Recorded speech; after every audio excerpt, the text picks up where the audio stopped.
Salut tout le monde, c'est un plaisir de vous retrouver aujourd'hui encore comme d'habitude. Je vais dire aujourd'hui pour commencer cette vidéo une phrase que j'ai l'habitude de dire. Toute famille, tout groupe social est à l'image des hommes qui la composent. Si une famille est faible, si un groupe social est faible, c'est parce que les hommes qui la composent sont faibles.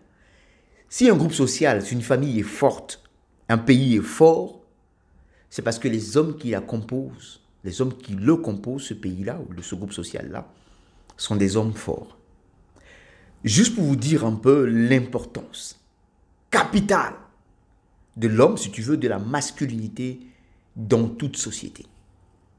Aujourd'hui, avec tout ce qui se passe, avec la modernisation, ou je ne sais pas comment appeler ça, on a vraiment l'impression que l'homme est juste inutile. Avant, on pouvait plus voir l'importance de l'homme, parce qu'il était le pourvoyeur, celui qui amenait la nourriture sur la table et que tout le monde mangeait. Il nourrissait la famille. Mais aujourd'hui, la femme travaille autant que l'homme. Et souvent, il y a des femmes dans les couples qui sont mieux payées que les hommes. Avec ça, on se demande, est-ce que l'homme est encore important? Avant, l'homme était le protecteur. C'était lui qui protégeait les membres de la famille, les siens. Aujourd'hui, il y a la police. Et les gens ne sont pas menacés comme avant. Et on est structuré dans la société de telle sorte que les gens sont de moins en moins menacés. Et là encore, où est l'importance de l'homme? Avant, c'était l'homme qui enseignait à ses enfants, à son fils. Quand il était menuisier, il apprenait son boulot à son fils. Quand il était soldat, il apprenait à son fils. Aujourd'hui, il y a les écoles, il y a Internet, il y a plein de moyens pour apprendre aux enfants des choses. Et souvent, le père n'est même pas impliqué. Là encore, où est la place, où est l'importance du père? Dans les coutumes avant, l'homme avait, à cause de la coutume, ou si tu veux, grâce à la coutume, une place importante. Et aussi, grâce à son héritage qu'il donnait à son fils, il était important. Mais aujourd'hui, les fils même sont plus importants. Les fils, pardon, sont même plus riches que les pères et la coutume, l'organisation de la société ne donne plus une place à la coutume et du coup, les choses ont changé. Où est donc l'importance du père? Pourtant, s'il faut répondre à la question, moi je réponds tout de suite oui. Le père a une importance capitale dans toute société.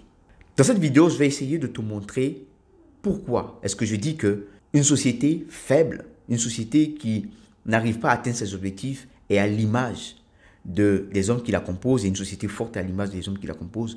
Cette vidéo va te permettre de ne pas te laisser prendre dans toute cette mouvance qui est en train de détruire à la fois des familles, des groupes sociaux, mais des pays entiers. Non seulement ça, mais cette vidéo va te permettre aussi de connaître en tant que père, en tant que grand frère, le rôle que tu as à jouer dans ta famille, dans ton groupe social. Parce que figure-toi que quand ce rôle n'est pas joué, c'est une catastrophe à la fois pour les familles et pour les groupes et pour les sociétés. Et donc si tu es prêt, let's go!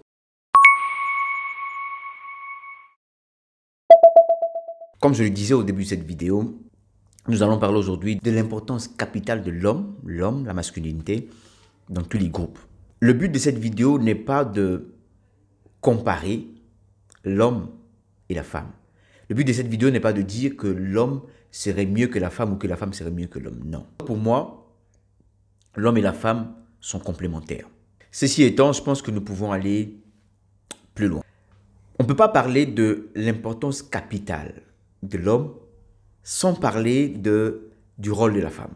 C'est en mettant en lumière, en parlant de l'importance du rôle de la femme, du rôle de la mère, que l'on va se rendre compte du rôle du père. Parce que, comme je disais tout à l'heure, on se complète. Donc, c'est quoi d'abord? Qu'est-ce que la mère fait? C'est quoi le rôle de la mère? La mère est la matrice. C'est là où nous, on se forme et c'est là où on se développe. Et à l'intérieur de la mère, on partage avec la mère la vie.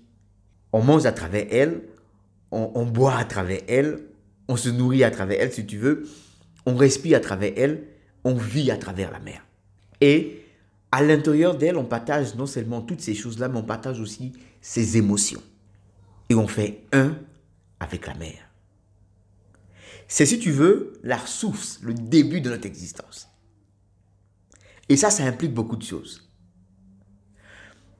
Même quand on sort du sein de notre mère, on continue de manger à travers elle et de vivre à travers elle. La plupart des animaux, dès qu'ils naissent, sont capables de se déplacer. Et certains même de commencer à se débrouiller sans la mère. Mais l'être humain, c'est différent. On continue de vivre à travers elle. On forme un avec elle. À travers toutes ces choses-là, on finit par développer aussi et connaître, apprendre l'amour et l'attachement. La mère, elle est à la fois cela, mais elle aussi la protection.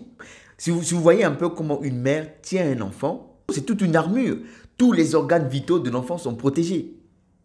L'avant-bras protège la colonne vertébrale, le menton vient protéger la boîte carnienne et le ventre de la mère est contre le ventre de l'enfant pour protéger tous les organes vitaux du ventre. La mère, c'est littéralement la protection. Et même, on sent encore cette protection quand on est enfant, quand on a un problème, on court tout de suite vers la mère. Quand on a une peur, on crie maman. Pourquoi? Parce qu'on a en elle toute cette protection, tout l'amour et tout ce confort-là qu'on a depuis le ventre. Donc la mère, c'est à la fois notre départ, notre origine, si tu veux, mais c'est notre protection. C'est une protection complète. C'est elle qui fait disparaître nos peurs, c'est elle qui fait disparaître nos incertitudes, c'est elle qui nous fait retrouver nos repères. C'est finalement, la mère gère tout à l'intérieur de nous et tout pour nous. Quand même, nous grandissons, que nous avons des familles, que nous allons loin de nos parents, combien de fois nous sommes heureux de retourner à la maison parce qu'on retrouve inconsciemment cette protection et ce confort-là. Donc finalement, la mère, c'est celle qui nous donne tout cet amour, cette protection, ce confort dont un enfant a besoin pour bien grandir, mais dont il a besoin aussi pour pouvoir le donner.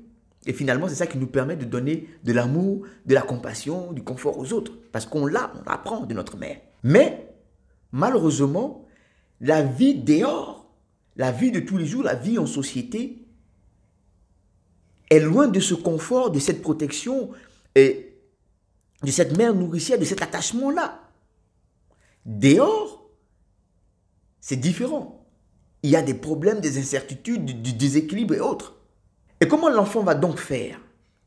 Lui qui vient, qui naît, qui grandit dans toute cette possession, cet amour, ce confort, comment il va faire pour vivre dans ce monde qui est différent de là où il est? Voilà là où intervient le père. Le père joue le rôle d'éducateur, dans son sens étymologique, educare, qui veut dire sortir d'eux, enlever d'eux, retirer d'eux. C'est le père donc qui vient sortir l'enfant de ce confort-là pour lui apprendre tout ce que la vie dehors est réellement. C'est le père qui vient apprendre à l'enfant l'incertitude, le doute, la frustration. Et quand vous voyez même à l'opposé de la mère, un homme, un père, tenir un enfant, il le tient avec un bras. Souvent même, la tête de l'enfant est en bas. Et c'est le père qui lance, qui balance l'enfant en l'air pendant que la mère dit « mais fais attention ». Tu vois? C'est le père qui donc vient initier l'enfant à la vie réelle de dehors. Donc je disais, dans un premier temps, le père vient arracher l'enfant.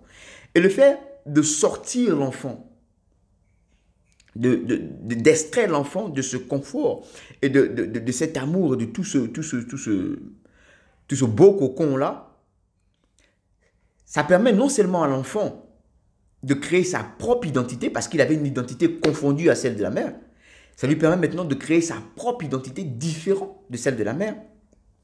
Et ça permet à la mère de se préparer pour vivre son amour avec son amant. Ça a un double rôle au départ. Au départ, ça permet à l'enfant de construire sa propre identité et ça permet à la femme de retrouver son amant et à l'homme de retrouver son épouse. Mais c'est très important de construire sa propre identité pour l'enfant. J'ai eu une dame en coaching dont le problème était essentiellement que son mari avait du mal à prendre des décisions. Après l'avoir écouté, je m'en doutais, mais après les avoir rencontrés, on s'est rendu compte que l'homme, l'époux, le mari de cette femme, n'avait pas grandi avec son père. Et il avait passé toute sa vie avec sa mère. Et cette unité-là était restée. Il n'a pas eu quelqu'un qui allait le sortir de là pour construire sa propre identité. Du coup, toutes les décisions, comme toujours, c'est sa mère qui le prenait. Donc, quand il allait se marier, dès qu'il y avait un problème, il le soumettait à sa mère et sa mère prenait une décision. Parce qu'il n'a pas pris le temps, il n'a pas eu la chance d'avoir un père qui allait le sortir de là et lui permettre, l'aider à construire sa propre identité. Vous voyez? Donc, c'est important, c'est très important ce premier pas-là. Mais quand l'enfant est sorti de là, il n'y a pas que ça.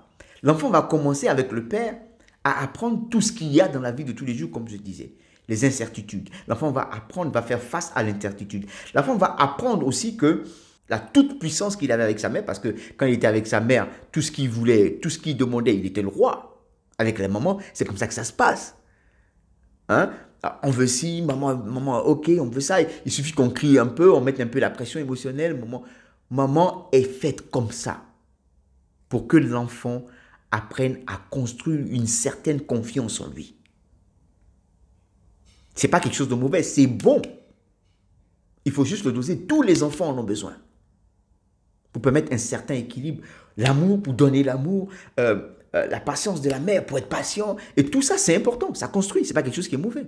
Et le père ne vient pas détruire cela. Non, le père vient apporter en plus de cela quelque chose. Donc je disais que cette toute-puissance-là va être finalement dosée par le père.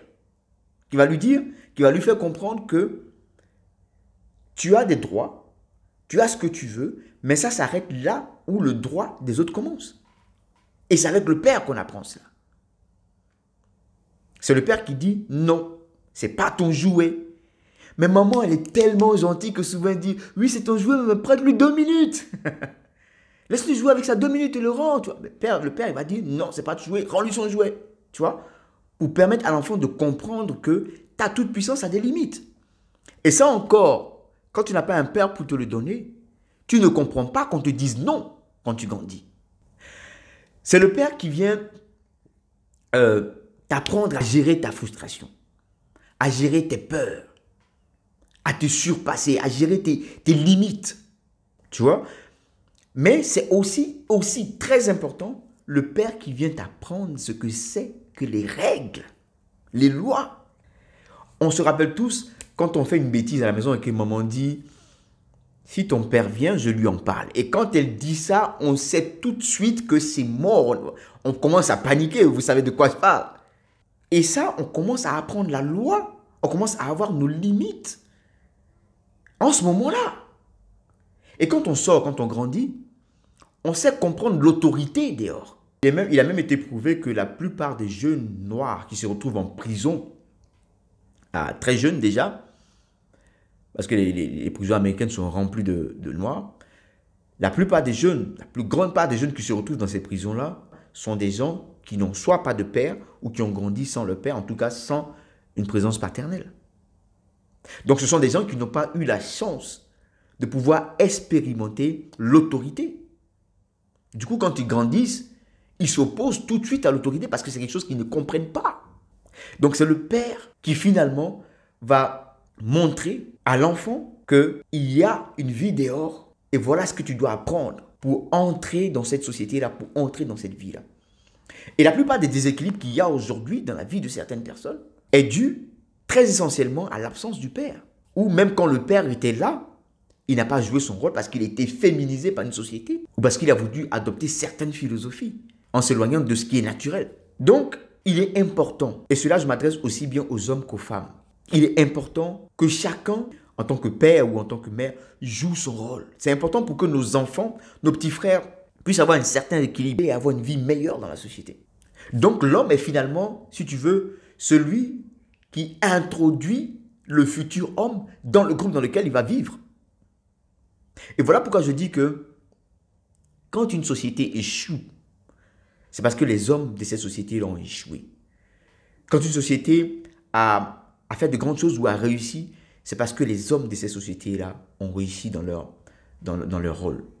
Mais bien évidemment, pour pouvoir faire ces choses-là, il faut non seulement savoir ton rôle, pouvoir faire un travail sur toi-même avant de pouvoir faire un travail sur tes petits frères ou sur tes enfants.